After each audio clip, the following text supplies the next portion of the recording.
So this past week, I saw on the DC Rainmaker blog, in the kind of the weekend review, interesting stuff on the internet, a former Be Cool, now Garmin employee has made a mod for GTA 5 that enables you to go into the bicycle and it actually will connect to an FEC trainer.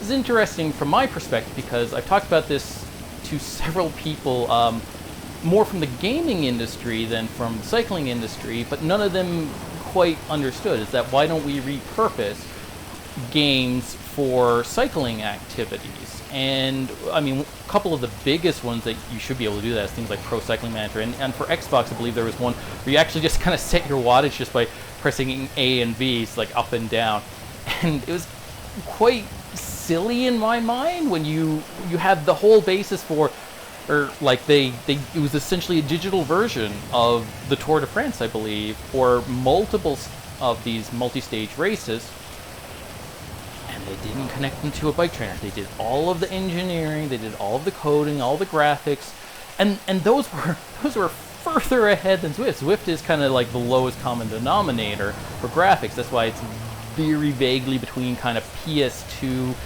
and very early PS3, not even later PS3. It's not even close to that.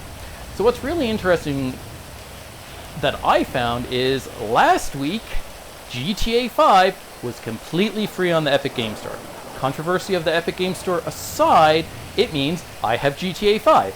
I wouldn't be testing this mod only for GTA 5 was completely 100% free. All I had to do was jump through a launcher, launching a launcher, launching a launcher, launching a launcher, launcher, a launcher update, because Rockstar Games wants to track you, and they want you to use GTA 5 for their GTA 5 Online so that they can monetize and take your money.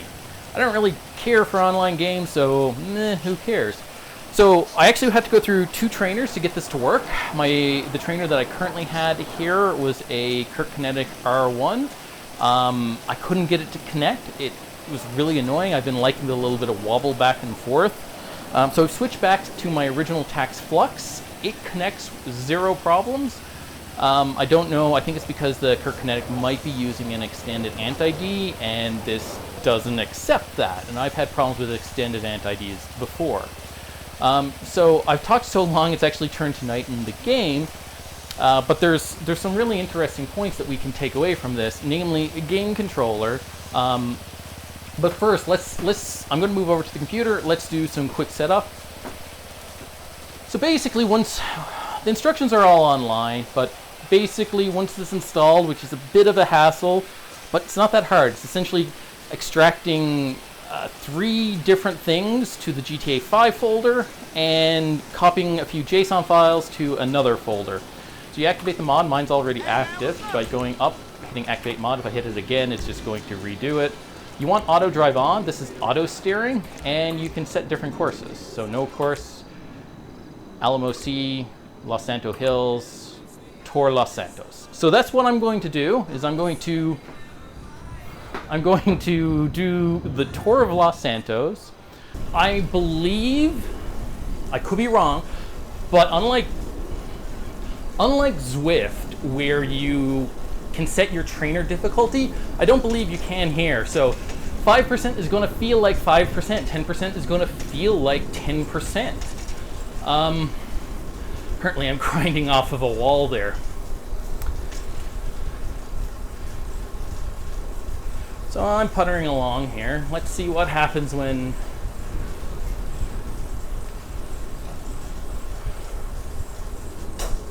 I speed up a little.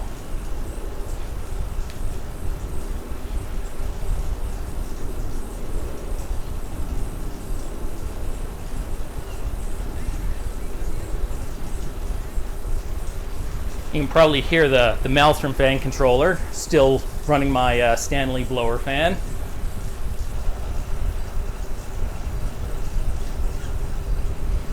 Oh, I can actually start feeling it there. That was long enough that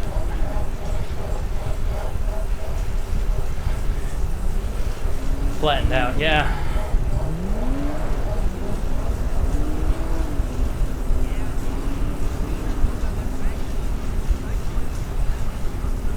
The legs don't line up as well as Zwift.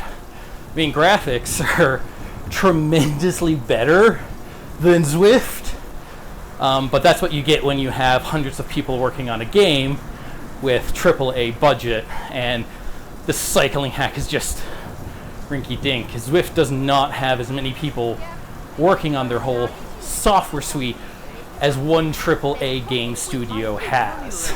And that probably will not be improving in terms of the software side with them starting to focus on hardware, likely a Zwift bike. So yeah, okay. Just gonna stop here for a second. I'm going in and I'm going to turn, no, I reset the course. All right, let's do something else. I'm turning off auto drive. So I'm gonna start pedaling, and look at that. Xbox game controller, I can steer.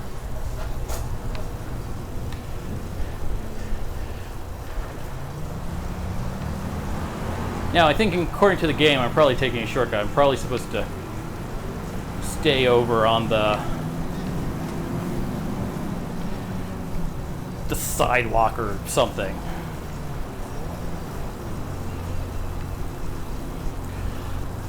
This is something I've argued about all the time. Lots of companies at the last Eurobike were demoing some form of steering, and Tex has a wheel steerer. Oh, I've got a real problem now because I don't know where I'm going. Just follow this purple line. All right, so everyone has all sorts of steering, and then it rumbled. It came to this idea of using your cell phones, basically the magnetometer, the compass only, as a steering method. As someone who knows how much they offset, they drift, they need continuous recalibration by moving them around weird, it's a bit of a joke. But you know what's universal? There's already a protocol. It works perfectly. It's open, and there's lots of open source methods of doing it. Bluetooth HID, human interface device. Okay, get out of here, car. So your keyboard, your mouse, your game controller, and a few other things are considered HIDs. There's a USB HID, and there is a Bluetooth HID. It's pretty simple that if you want to create a standalone, accurate steering device, you don't need to make a new protocol. You just use the one that already exists, unless you're an idiot and you don't know what already exists. This was formed like 12 or 15 years ago, and it works. It works. It's nearly universal. It works on everything, from every Apple product to every PC product with Windows 10 or newer, which is, super secret future new stuff. But it works on everything. Every Android device back to version like 3. Every single, 4. As long as it has Bluetooth Low Energy, or even really Bluetooth. There is a Bluetooth HID standard as well. You don't need to make a new Ant Plus or Bluetooth GAT service to make steering work. This proves it. Look, I'm steering, and all you need to emulate this is any one of the existing BLE transceiver chips. So like the Nordic chip, they already have libraries for HID. So you just use Game Controller 1. If you took the most expensive cell phones in the world, like the top-end iPhones or the top-end Samsung phones or any of them, and you compared it against an 80-cent sensor and a 4-cent magnet with a $3 chip that you just mount on your stem, your $1,400 Canadian iPhone is a joke. it is trash by comparison. And there's already a protocol. You don't need to make any new protocols. In fact, there's reference code. Oh, my ranting got me a little ran into stuff.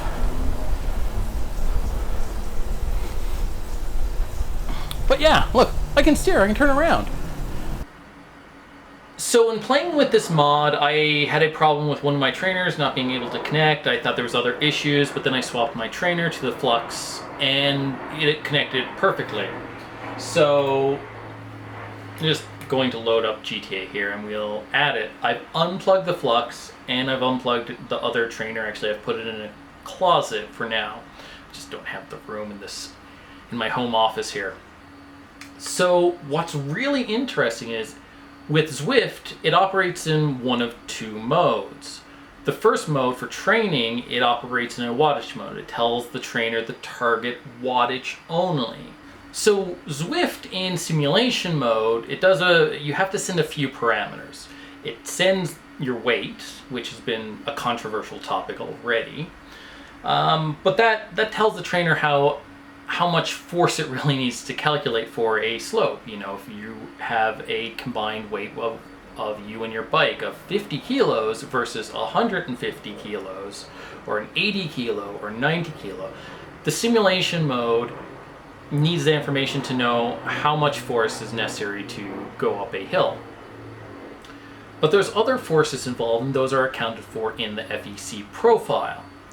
They include, I've got it on my laptop here, wind resistance, can calculate it, so drafting factor, wind resistance coefficient, and the wind speed, as well as the grade, the gravitational resistance can be adjusted, weirdly, and rolling resistance.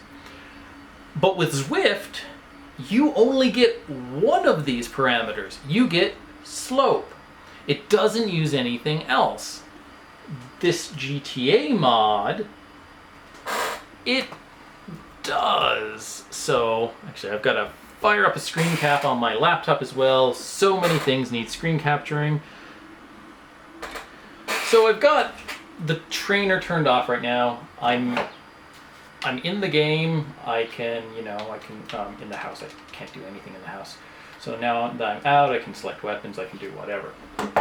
To activate the mod, just press F5, activate mod.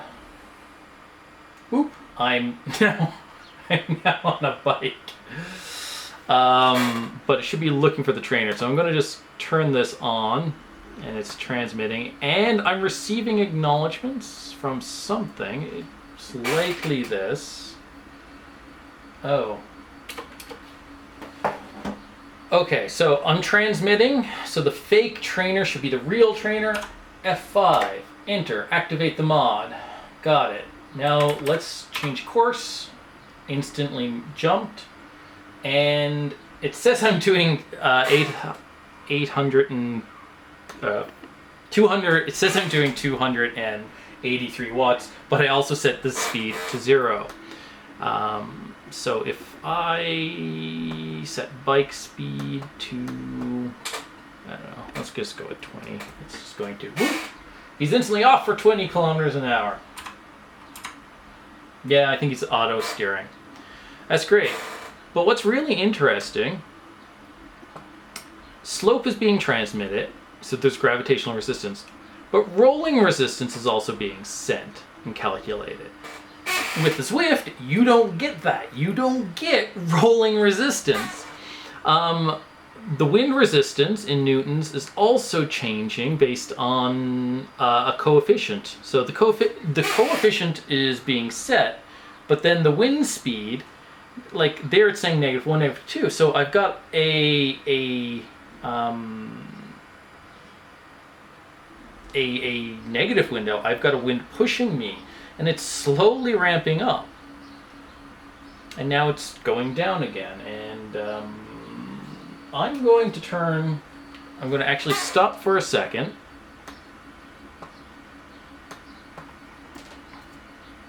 So 0 speed, you can't bring up the menu.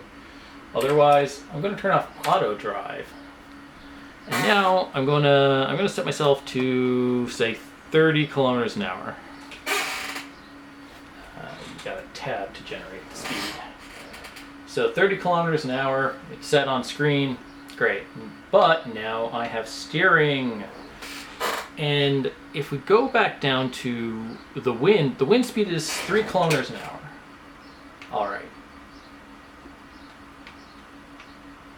Negative 4 kilometers an hour. So if I turn around, it should be 4 kilometers an hour. And sure enough, it is. So basically, there's way more realism in this. Now let's try something else. So the rolling coefficient is 0.004, and it generates from that a rolling resistance. Now, my rolling resistance is when I go off road, my rolling resistance increases. Isn't that wacky? So now it's gone up to, or it's gone down to 0.2. It's back to 0.0. So I'm just going to say 40. So it's 40 here. Off road, my thing is vibrating. It's 100. Let's do some major off-roading. No, we're down to 80, and this gravel road is 100, and it's shaking.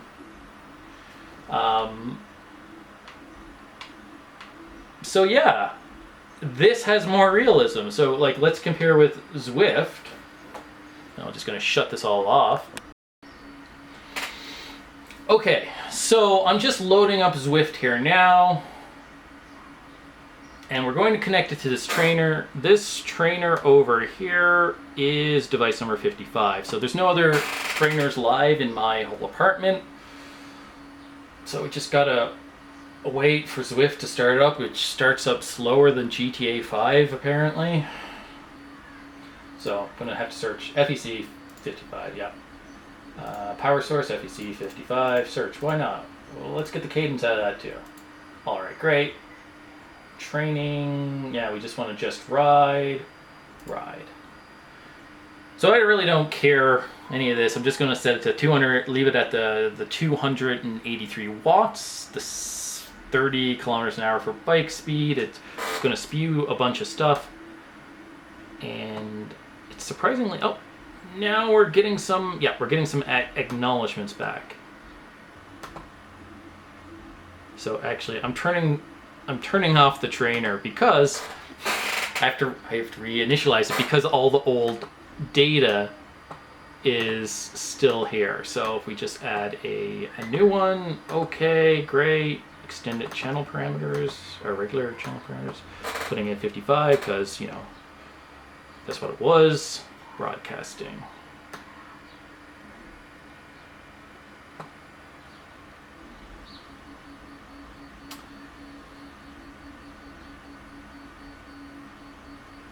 Yeah, so what's interesting here is it's getting back the command to update resistance, invalid resistance, so they're not actually supporting it. So your trainer defaults to the default. But whereas what we saw, the GTA mod actually sent various different rolling resistance depending on the terrain. So when you're on tarmac, you got 0.004. When you were off-road, you got 0.008. When you were on a dirt road, you got 0.01. Zwift doesn't support any of that here. I mean, maybe if we go off-road or something. So just reloading Watopia now to see if we can find some various different terrains. It's been just sending FF. So it's essentially saying road terrain is not supported, and this is a rougher looking tarmac, so you'd figure you'd get some data, but I'm still getting nothing. Yeah, so there's no wind in Zwift, and there's no rough road surface. Now I could be wrong on the road surface aspect, but the GTA 5 mod has both. And Zwift doesn't? I don't know if I should do this, but this here is the control for slope. So you can go theoretically to 100 to minus 200% and coefficient of rolling resistance. Now on the other screen, the 8th bit is 1, 2, 3, 4. 1, 2, 3, 4. It's FF. Use default value. We're currently off-road, and what's our rolling resistance coefficient? The same as on road, 0.004. So, I mean, that means Zwift isn't taking full advantage of this. No big deal. But what I'm saying is the GTA 5 mod is more realistic and more technically advanced than Zwift. That's pretty impressive. That's really cool. Get yourself a copy of GTA 5 on the cheap. If you could go back in time, get it from the Epic Game Store like I did. I essentially have a more accurate Zwift competitor, sort of, for $0 and no monthly fee. With that, hopefully Zwift will consider updating stuff, supporting some of the more accurate features in the future, but for now, GTA 5.